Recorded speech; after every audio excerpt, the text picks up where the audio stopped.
이번 시간 학습할 내용과 학습 목표입니다. 소아 심폐소생술의 과정에 대해 이해하고 시행할 수 있으며 소아에게 발생하는 응급질환에 대해 분석할 수 있습니다. 소아는 만 1세부터 8세까지를 말하고요. 소아는 성인보다 체격이 작기 때문에 심정지를 유발하는 원인이 성인과 달리 심폐소생술법의 차이가 있습니다. 소아에서의 심정지의 가장 흔한 원인은 호흡부전, 기도폐쇄, 외상 등이 있습니다. 이 때문에 성인에서의 급성 심정지와 달리 소아의 심정지는 상당 부분 예방이 가능합니다. 대표적인 손상인 교통사고가 있는데요. 안전띠 착용, 소아용 카시트 장착 등이 여러분들이 예방할 수 있는 방법이기도 합니다. 5세 미만의 어떤 소아에게는 익사 사고가 사망 원인의 두 번째로 높은 빈도를 차지하고 있습니다. 청소년 연령의 세 번째로 높은 빈도로 사망 원인으로 가장 많이 차지하는 것이 바로 익사이기도 합니다. 그래서 대부분의 소아 같은 경우는 보호자가 직접 돌보지 아니하면 사이에 어떤 그 수영장에서라든지 어떤 물에 있는 저수지라든지 이런 데서 익사 사고가 발생할 수 있습니다. 청소년들은 호수나 강에 빠지는 경우가 많기 때문에 주의를 할 필요가 있겠습니다. 또한 수영장 주위에 울타리를 만들고 수영할 때는 반드시 구명조끼라든지 이런 것들을 입혀서 익사를 예방할 수 있겠습니다. 그래서 요거에 대한 응급처치나 이렇게 관련된 동영상을 잠시 시청하도록 하겠습니다.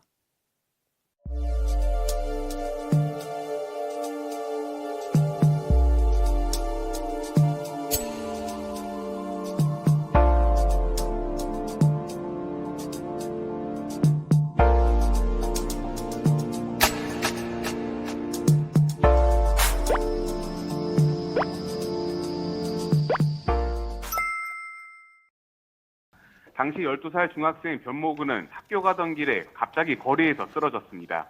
영상을 보시면 길을 걷던 학생이 앞으로 털썩 쓰러지는 모습을 볼 수 있는데요. 등굣길에 심장이 멈춘 겁니다. 예. 정말 아찔하고 위험한 상황이었는데 당시 그 도움의 손길이 굉장히 여러 곳에서 있었어요. 네, 그렇습니다. 마침 뒤따라오던 남성이 학생이 쓰러지는 모습을 봤습니다. 영상을 보면 깜짝 놀라 학생의 상태를 살핀 뒤 바로 앞에 있는 소방서로 뛰어갑니다. 이 남성은 평소 자주 다니던 길이라 바로 인근에 소방서가 있는 걸 알고 있었다고 합니다. 당시 신고를 한 전영식 씨의 말을 들어보시죠. 의식이 없는 거 확인하고 제가 평소에 자주 다니는 길이라 소방서가 바로 앞에 있는 걸 알았어요. 저는 바로 소방서로 뛰어가고 소방서에다가 신고했고 소방대원들이 다행히 나오셔갖고 그 심장에 제세동기 하시고 그 심폐소생술 하시면서 핫도그를 먹던 한 소년의 심장이 멈추었다고 합니다. 핫도그를 먹다 심장이 정지한 한 소년이 놀라울 정도로 이상한 새 의학 연구의 대상이 되었습니다. 소아과 의학저널에 실린 한 보고서가 터키 이스탄불에서 핫도그를 먹던 9살짜리 소년의 심장이 어떻게 멈추게 되었는지를 설명하고 있습니다. 소년을 이후 소생시킬 수 있었다고 합니다. 어린이들에게서 질식이 심정지로 이어질 수 있으나 이번 사례에서 의료진은 핫도그가 아이의 미주신경을 자극했다는 사실을 발견했습니다. 추가적인 조사와 심전도 검사 뒤 이 소년이 브루가다 신드롬이라고 알려진 생명의 위협이 될 수도 있는 희귀한 심장 박동 질환을 가지고 있다는 사실이 발견되었습니다. 아이는 이후 전기 자극으로 비정상적인 심장 박동을 규칙적으로 만드는 데 도움을 주는 제세동기를 이식받았습니다. 보도에 따르면 이러한 질환은 동남아시아 조상을 두고 있는 사람들에게서 더욱 흔하게 발견된다고 합니다. 소아에 대한 심정지 생존 사슬입니다. 병원 밖에서는 심정지를 인지하고 구조 요청을 반드시 해야 되겠죠. 목격자가 바로 환자를 꺼냈다면, 물속에서 꺼냈거나 아니면 어디에서 사고가 쓰러졌다 한다면 목격자 심폐소생술을 실시해야 됩니다. 심폐소생술이 끝난 다음에 바로 제세 등을 신고해서 가져온다면 거기에 따라 제세 등을 실시하면 되고요. 구급대가 도착했다면 바로 전문 소생술을 실시하면 되겠습니다. 그리고 소생 후 치료는 다음과 같이 이렇게 처치해 주면 되겠습니다. 소생 후 치료는 전문병으로 가시면 되겠죠. 이렇게 연결고리가 상중사들이 연결이 이렇게 단계별로 잘 연결이 되어 있으면 소생률이 그만큼 높습니다. 그리고 소아 같은 경우는 성인과 달리 소생률이 높습니다. 왜냐하면 그만큼 심장이 건강하기 때문에 그렇고요. 그리고 또한 그만큼 이렇게 회복력이 높기 때문에 생존율도 높습니다. 일반인에 대한 소아의 심폐소생술인데요. 반응이 없는 소아 환자를 발견했어요. 그러면 119에 신고해 주시고 자동 제세동기를 가져오고, 그리고 무호흡 또는 비정상적인 호흡이 발견했어요. 그러면 바로 심폐소생술을 해주면 되겠습니다. 그 다음에 제세동기가 도착을 하면 바로 제세동기를 전원을 켜주면 그 자동 제세동기 음성 지시에 따라서 시작하시면 그 메시지대로 그대로 여러분들이 따르면 문제가 없이 소생률을 높일 수가 있겠습니다. 소아 심폐소생술의 단계로 의식 확인입니다. 쓰러져 있는 소아 환자를 발견하면 환자의 의식이 있는지 확인하기 위해서 환자의 어깨를 반드시 두들기면서 반응을 관찰합니다. 그리고 목뼈 손상이 우려되는 사고나 환자가 이렇게 있다면 지나치게 머리를 흔들거나 목뼈 손상을 야기시킬 수 있으니까 주의를 해야 합니다. 구조 요청이 이제 두 번째 단계인데요. 심정지가 의심되는 환자를 발견하면 119에 신고한 후에 심폐소생술을 실시한 것을 권장합니다. 구조 요청 시 환자 발생 장소라든지 전화번호, 또한 환자의 발생 상황, 환자의 상태를 알려야 되겠습니다. 호흡 확인입니다.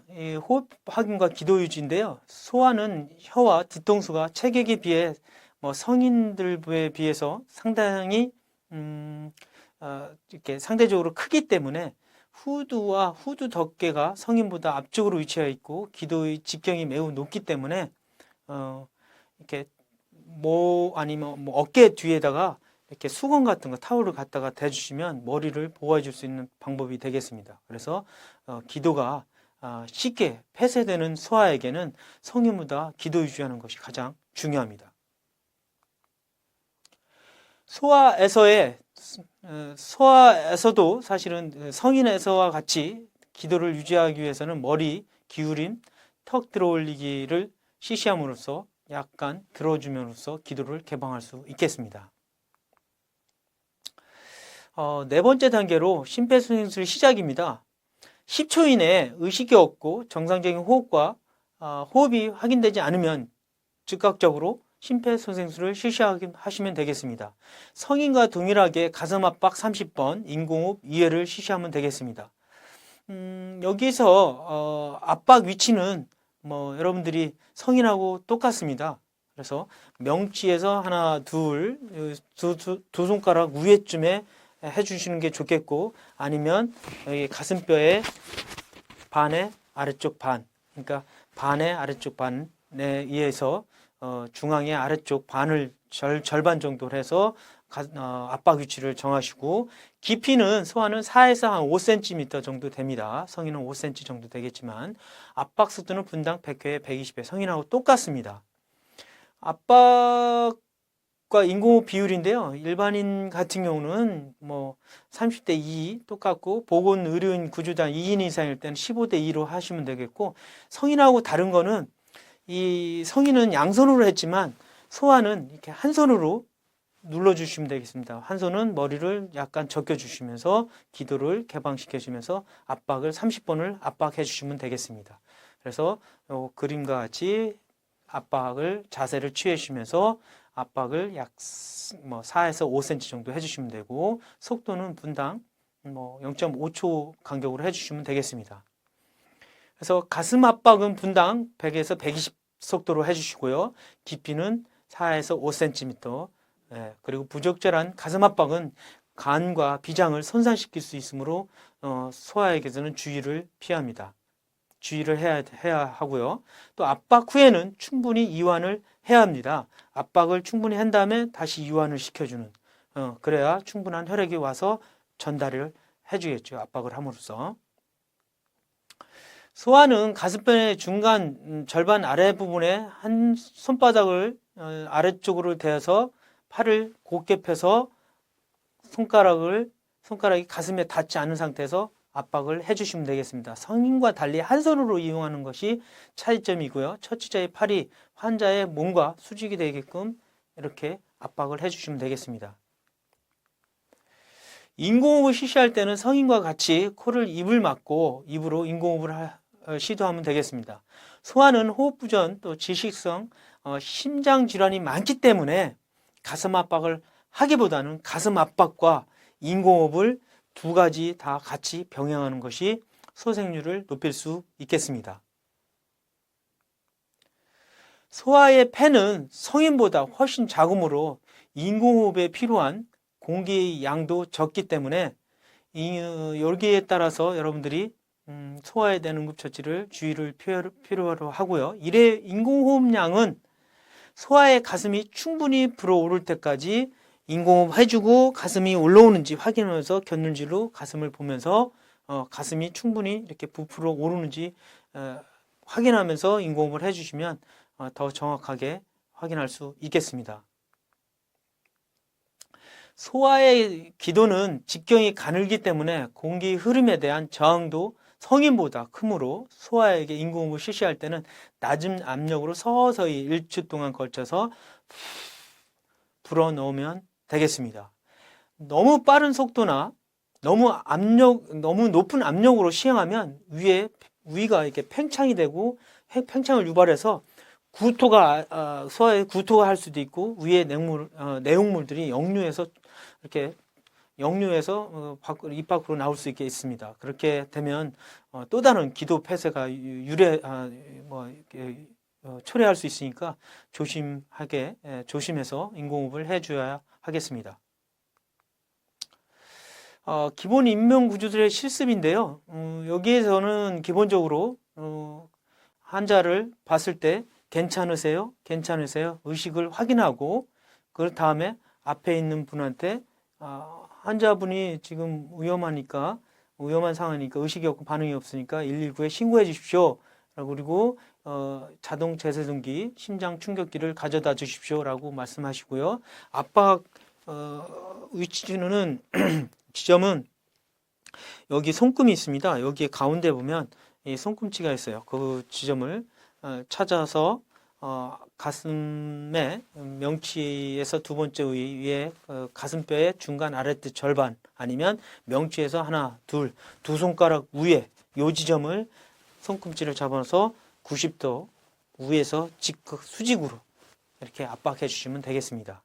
그리고 두 손으로 아이가 등치가 크다면 두 손으로 해야 되고 아이가 작다 그러면 한 손은 머리, 한 손으로 가슴 압박하셔도 되겠습니다. 인공호흡 할 때는 턱을 잡고 머리를 이렇게 기울여 가지고 인공호흡을 해줘야 소아 같은 경우는 기도성, 질식성 이런 문제가 있기 때문에 이렇게 해서 인공호흡을 실시하면 되겠습니다. 보건의료인의 구조자인데요. 반응이 없는 소아 환자를 발견했어요. 그러면 119에 신고해 주시고 제세등기를 요청하고 여기에 무호흡 또는 비정상적인 호흡을 동시에 확인하면 되겠습니다. 이건 보건의료인에 대한 과정이고요. 다음과 같이 호흡에 있어서 측정을 했는데 여러분들이 만약에 맥박을 또 여기서 측정을 했다 했는데 맥박이 의료인들인데요. 맥박을 측정을 했는데 맥박이 60회 이하로 내려갔다. 그러면 어린아이 같은 경우는 맥박이 빠르지 않습니까? 100개 넘는 게 평균적으로 100개 정도 돼야 정상인데 얘들은 맥박이 60회 이내로 됐다. 그러면 가슴 압박을 바로 시행해 줘야 됩니다. 맥박이 있다 하더라도 60배는 굉장히 느린 맥이거든요. 그래서 가슴 압박을 해줘야 되는데 만약에 보건의료인이라면 1인 구조자라면 가슴 압박을 인공호흡을 30대 1을 반복적으로 해주셔야 되고 2인 구조자일 때는 가슴 압박, 인공호흡을 약 15대 2로 이렇게 2인일 때는 15대 2로 반복적으로 해주시면 되겠습니다. 그래서 소아에 있어서는 의료인에 대한 것은 다음과 같이 이렇게 방법이 좀 다르겠죠. 그래서 그거에 대한 것들은 좀 여러분들이 알고 계셔야 될 것 같고요.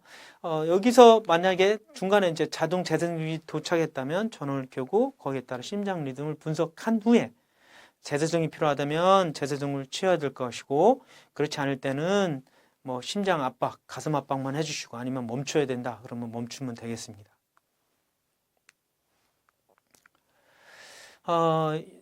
지금까지 소아 심폐소생술에 대해서 알아보았고요. 소아 심폐소생술을 이해하고 학습했고요. 또 실습을 좀 이따가 한번 해보겠습니다. 또한 지금까지 여러분들 성인, 소아, 또 뭐 영아 이렇게 해서 세 가지에 대해서 이제 공부를 영아에 대해서도 공부를 해야 되겠지만, 어쨌든 이런 거에 대한 실습을 같이 쭉 하면 되겠지만, 어쨌든 이러한 과정, 알고리즘에 대한 것들, 이를테면 호흡, 맨 처음에 반응 확인, 호흡과 반응 확인, 그리고 맥박 확인, 그리고 바로 여러분들이 심장 압박해주는 이 과정들을 여러분들이 반복해서 연습한다면 이게 몸에 자동적으로 익숙해지게 되겠죠. 그거에 대한 것들을 연습을 지속적으로 한다면 여러분한테는 나중에 실제 상황에 사고 현장에 도착했다면 이런 처치를 바로 즉각적으로 해주는 것이 좋겠습니다. 소아에서 발생하는 응급질환에서 말씀드리겠습니다. 우선 고열입니다. 고열은 이런 감염질환 등에 의해서 쉽게 이렇게 발생할 수 있고요. 열사병에 의한 고열은 햇빛에 오랫동안 이렇게 노출된 아이, 또 지나치게 따뜻하고 통기가 불량한 방에 있거나, 또는 뭐 잠시 주차 후에 뭐 장보기 하기 위해서 잠깐 나가거나 일을 보기 위해서 나갔다가 차 안에, 밀폐된 차 안에 아이가 이렇게 놓여져 있거나, 저도 예전에 한번 이렇게 쇼핑하다가 갔다가 잠깐 왔는데 아이가 막 자고 있길래 막 울고 난리가 났었어요. 이게 밀폐된 공간에 있는 아이나, 또 이런 아이들이 쉽게 열사병에 노출됩니다. 그래서 고열이 발생할 수도 있고요. 심지어 오랫동안 뭐 방치해가지고 사고사 나는 경우도 종종 목격할 수 있겠죠. 또 아니면 뭐 여러분들 뉴스에 많이 접했을 겁니다. 이런 아이들이 발견하면 옷을 벗기고 시원하게 해주면서 뭐 아이스라든지 차가운 뭐 물수건이나 이런 것들, 겨드랑이나 목 주변이나 아니면 사타구니나 이런 데다가 차갑게 젖은 타올 갖다가 이렇게 감싸주는 것도 좋고요. 아니면 사이에 끼워주는 것도 좋습니다. 아니면 뭐 큰 시트로, 시원한 시트나 이런 것들을 젖은 시트로 해서 덮어주는 것도 괜찮습니다. 고열을 일으킨 원인을 또 찾아야 됩니다. 그래서 그거를 찾아서 치료를 해줘야 됩니다. 아마 분명 무슨 감염병이나 아니면 뭐 감기 초기 증상이나 이런 것들에 감염될 수 있다, 이렇게 볼 수가 있겠습니다. 두 번째, 탈수입니다. 고열이나 설사, 구토, 수분 섭취 등의 감소, 또 뭐 가벼운 화상, 뭐 여러분들 뭐 공원이나 야외에서 한참 오래 있을 때도 가벼운 1도 화상 정도, 얼굴이 빨개고 등이 빨간 그런 뭐 해수욕장이라든지 이런 데서도 쉽게 노출될 수 있고요. 또 몸무게의 약 7에서 10% 정도의 체액이 상실 시, 이때 심박출량과 체계적인 관리가 이렇게 그러니까 지장을 주게 됩니다. 이렇게 잘 순환이 안 되게끔 돼 있는 거죠. 그런 상실이 되거나 이렇게 했을 때 마찬가지로 탈수가 발생할 수 있고요. 또 심부전이나 쇼크나 여러 가지 요인에 의해서 결과적으로 사망할 수도 있습니다. 어떤 아이 같은 경우는 계속 울어가지고 그런 그 문제가 생길 수도 있습니다. 탈수 현상이 일어날 수 있습니다. 탈수가 심지어 심정지도 야기시킬 수 있어요. 그래서 어린아이 같은 경우는 특히 조심해야 됩니다. 탈수는 기본적으로 체중이 자꾸 갑자기 감소되는 그런 현상을 보일 수 있는데, 보통 한 어린아이나 이런 애들은 20, 30kg 아이들이, 만약 20kg 아이가 체중이 한 10% 뚝 떨어진다, 뭐 한 2kg 뭐 이렇게 떨어진다, 감소된다라고 하면 이게 탈수 증상도 있을 수 있습니다. 근데 아이들은 한번 밖에서 막 뛰어다니고 뭐 이러면은 뭐 쉽게 와가지고 또 물 달라고 그러고 한 5분 뛰고 이렇게 하기 때문에 탈수 증상을 금세 알기 때문에 아이들은 바로 와서 물을 마시고 또 나가서 또 뛰고 이런 현상을 보일 수 있습니다. 또 피부가 또 매우 긴장도가 떨어져요. 좀 약간. 그리고 좀 얼굴이 쏙 들어가는 안구가 좀 약간 마른 뼈가 보이는 형태로 탈수 증상을 보일 수 있겠죠. 뭐 일반적으로 밖에서 일하시는 분들, 특히 공사일 하시는 분들 특히 더 그렇죠. 그런 것들이 좀 그렇고 어떤 아이들은 탈수 증상으로 보는데 감소되거나 눈물이 막 울긴 하는데 나중에 어떤 아이는 뭐 사달라고 뭐 계속 조르다가 울다가 지쳐서 결과적으로 어떨까요? 눈물이 안 나오는 현상까지 보이게 됐죠. 그렇게 되면 잘못했다가 이제 목소리도 작아지면서 나중에 기면 이렇게 약간 좀 졸린 듯한 뭐 이렇게 해서 어린아이는 자고 그러죠. 그리고 난 다음에 뭐 결과적으로 또 어떤 심한 경우는 뭐 의식이 없는 상태가 다다를 수 있습니다. 복통입니다. 어린아이 같은 경우는 설사나 구토가 동반하기 때문에 특히 조심해야 돼요. 그리고 이런 현상 때문에 탈수가 발생할 수 있고 피부나 점막이 건조하고 심한 탈진 현상도 있을 수 있습니다. 그래서 탈수가 보인다면 뭐 이온 음료라든지 아니면 아이에 대한 어떤 음식을 주든지 아니면 병원에 가서 신속하게 병원으로 이송해 주는 것이 필요합니다. 진행성 복통 같은 경우는 심한 경우는 뭐 충수 돌기염이라든지 배꼽 주위에 이제 좀 약간 딱딱하고 답답한 느낌이 해서 점차적으로 복통이 오는 경우 또는 이 배꼽으로 중심으로 통증이 이렇게 위 아래 뭐 좌우로 이렇게 해서 아픈 통증을 느낄 수도 있습니다. 구토 증상을 느끼거나 아니면 식욕이 감소되거나 이런 것들이 보일 수 있습니다. 또 발열도 발생할 수 있고요. 그래서 이거는 위염이나 아니면 뭐 이런 것들에 의해서 비슷한 복통이나 위염이나 이렇게 혼동할 수 있으니까 각별히 주의해 주시고 거기에 따라서 빨리 병원으로 이송해서 진찰을 받는 것이 좋겠습니다. 열성 경련하고 이 간질 발작인데요. 이 고열이 있는 소아의 약 50%, 한 5% 정도, 5%에서는 약 열성 경련이 발생할 수 있습니다. 이런 5%에서 아이에서 고열과 관련된 발작이 또한 발생할 수도 있고요. 그래서 보통 한 5세 미만 아이들한테 특히 많이 발생하고 있고요. 이런 것들은 바이러스 감염, 뭐 상기도나 아니면 위장에 대해서 이런데 중이염 또는 열성 질환, 그러니까 감기에 이렇게 좀 확장할 수도 있겠죠. 그래서 그런 감기와 관련돼서 이게 열성 경련이 발생할 수 있다. 고열도 마찬가지고. 그래서 체온이 급격하게 상승 시 이게 발생할 수 있습니다.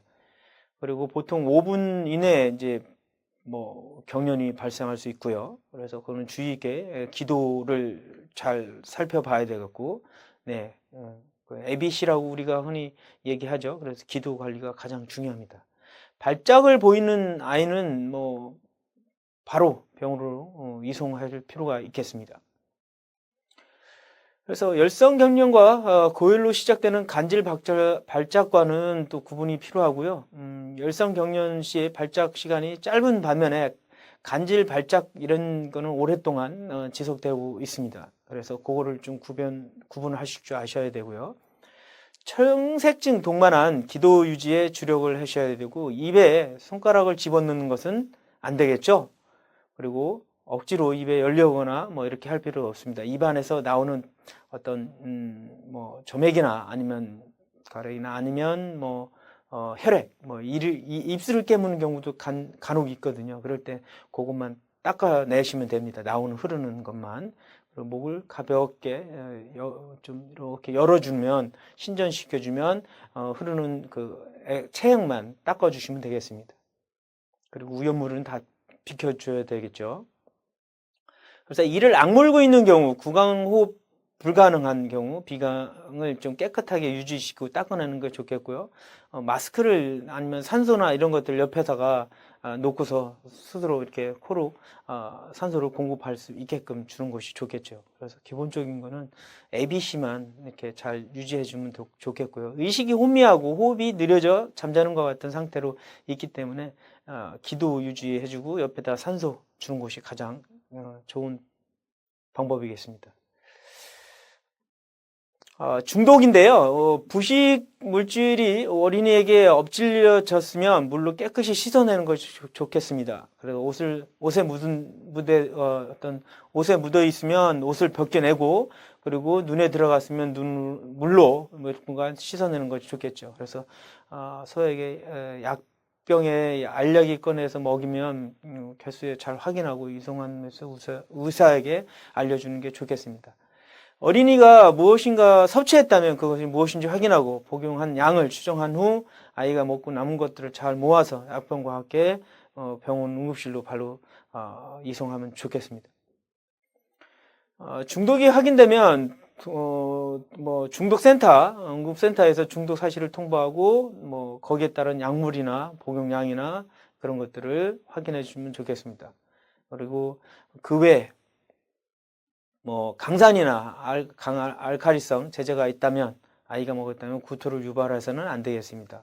또한 의식이 없는 아이에게서는 구토물이 폐로 흡인되는 위험이 있으므로 구토에 유발해서는 안 되고요. 중독된 소아에게 구토를 하면 구강, 인후, 또 구토물을 흡입하여 제거해 주는 것이 좋겠고, 또 구토물을 분석하기 위해서 또 확인해 줄 필요가 있죠. 어떤 것들이 있는지.